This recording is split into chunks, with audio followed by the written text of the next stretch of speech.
Okay, so all these things happen when I'm 19. You'd think I'd have my act together. Well, obviously, I didn't.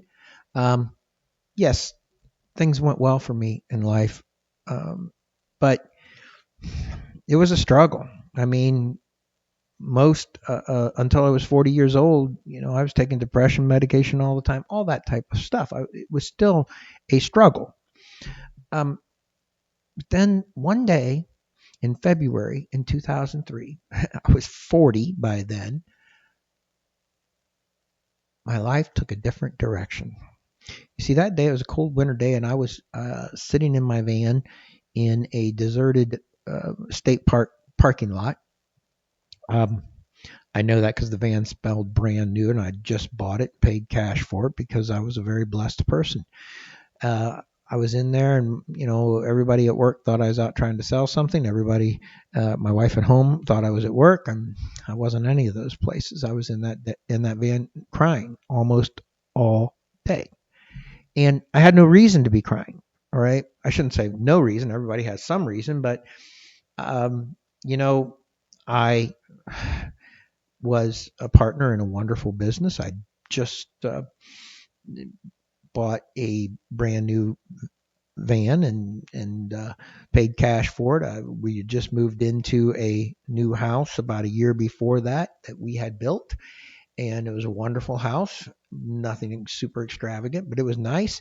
And I had three wonderful children who were healthy and ranging between the ages of 12 and 2.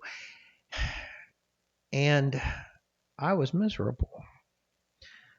So I was there the whole day, and the end of the day came, and I didn't want to set off any alarms. So I went home to my wife and pretended that things were okay, and everybody went to bed. And I sat there in a dark living room trying to figure out what the heck was going on.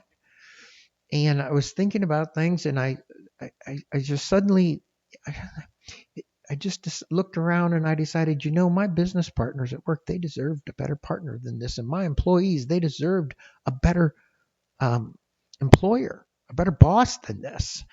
And my children, they deserved a much better father than this. And my wife, she deserved a much better husband than this. I needed to figure out. I didn't want to give an example that life was something that you trudged through in misery. And I said, I need to figure out what makes the difference from just getting by in life and thriving, making life an adventure. And I needed to do it for all those reasons. They needed a better example than that. And that was a change in direction in my life. Now, I didn't understand it the way I do now, but that was it. So, what it was I became, and this sounds arrogant, trust me, this is not, but it's just a term that Donald Miller wrote a book called Hero on a Mission. It's a fantastic book, again, by Donald Miller, Hero on a Mission, highly recommend it.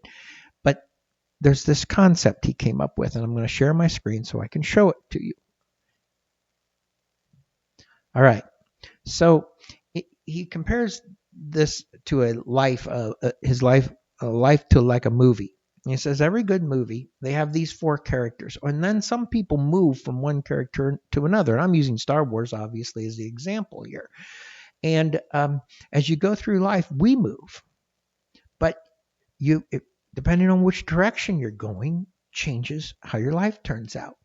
So first of all, you look at it. You've got a villain. Right? The villain is this evil person, very evil. And the most evil thing they do is they convince other people to be victims. Not that they were victimized, or weren't victimized, they were, but that's different than being a victim. But because when that villain turns somebody into a victim, that person thinks that everything in life is out of their control, and they spend their days in that room of woe, and they don't concentrate on the things they can do, so they don't do the things they can and say the things they can and make the difference they can, and they never get out of that room, and their life is miserable. But that is what a villain does to people. And that victim, yes, they're a victim, no doubt about it, but you know what, some of it is by their own choice, and that's a harsh thing to say, but it's true. Not that they were victimized, but that they chose to not do the things they do have control over, because we have more control over our lives than anyone else. No one can control our mind, at least for most people that's true. So you have the villain and you have the victim, and then you've got Luke Skywalker, the hero. Now, what makes this person a hero on a mission? Because that's what he is. A hero, first of all, is doing something for someone other than themselves. Heroes are not, we don't picture heroes as being someone fulfilling their own self interest. They're doing it for someone else. And that hero is they on a mission. You know, missions have goals. They have something they're trying to accomplish. And a hero on a mission is probably trying to accomplish something important for someone else. Obviously, that's the Luke Skywalker role. And then there is the guide, who is the opposite of the villain. The guide is someone who's helping the hero on a mission succeed. And we move ourselves. We all played all these roles in our lives and probably will in the future. But when you're moving from left to right toward the guide, you're going in the right direction and your life is much better. Your life is an adventure. So, and you know, there's a scene I think is very, very telling. It's Obi-Wan Kenobi in the Star Wars movie, and he's fighting Darth Vader and everybody else trying to get on the ship and escape. And he sees everyone's on the ship, and all at once he evaporates. I thought Darth Vader struck him down with a sword, and his body was gone, his clothes is laying there, and he becomes nothing but a voice inside Luke Skywalker's head. And that is the transition of him going from being the hero to being the guide. And as we get older, we all need to do that. But you cannot be the guide if you are not a hero on a mission, and do it over and over and over again enough that you fail, because that's how we learn the best. So in that day, in that moment, that night, in the darkness of my living room, I went from thinking about how miserable I was to saying, for these other people, I need to figure out what makes life an adventure. You see the change in direction? It was for other people. I had a goal, and it was a good goal. Now, this is a very Christian concept. Because look, this is what happens in real Christian life. As we go from left to right, we're following Jesus' path. You know, when you read the New Testament, it's very clear that he was on a mission. And now I don't know when he totally understood it, but he was on a mission, and that mission was for other people entirely. There's no sense whatsoever that it was for him. And he picked up his cross and he went.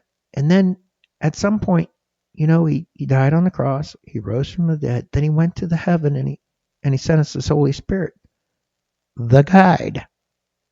Okay? And going the other way, we have all the lost souls who are spending their time trying to live on this earth. And we are all in that basket sometimes. I go back there some days. And then, of course, there's Satan all the way over on the left as the villain. But a lot of people play the part of villain. If you are a victim long enough, you will become a villain, because misery loves company. You'll convince others to join you in victimhood. And that's not a good thing. It's what Satan wants more than anything else. He wants you to decide you can't do anything. You've got no hope. There's no reason to be inspired. And you do not have to fall into that. Now, there is one other thing we have to realize. You know, that cross is a real thing, okay? And The amazing thing about that cross is that when Jesus was hanging on it, it was horrible. It is a horrible way to die. And it went from being a symbol of absolute terribleness to being a symbol of absolute hope. And when we go, every time we take a step from left to right toward that direction we're supposed to be going, there's usually a cross there. It's something we have to pick up, and we think, oh my gosh, this is misery. This is not going to be good. I don't want to give this up, or I don't want to have to do this. And then when we pick it up and we go and we get through the suck, all at once it becomes the blessing. And we realize it really was the right thing to do. And we're so glad we did it. And that is the path Jesus took, and it's the path we all took, and it is the path of going from left to right. It is following Jesus' way. And that's what we hope to help you all do. Help us all see that that's where everybody's falling from time to time, and everybody's going, and we all need to help each other out. Gently help nudge people in the right direction, and notice when people are nudging us. All right. And so, anyways, there's a path to this. There's a process. And what we're going to do here is we want to get your hearts on that path. We want to help you make your life an adventure. So the first thing we're going to do is you've accepted, if you stick around, you're saying, okay, I accept I'm responsible for my own life. The story of my life is mine to write. Then you need to discover what your purpose is. What's that mission? And we'll help you figure that out. And who you are, you need to clarify that mission and your values and all those things. And when that's clear, now we can start creating a daily routine that helps you be a saint on a mission. And do it one day at a time. Pick up your cross and make your life an adventure.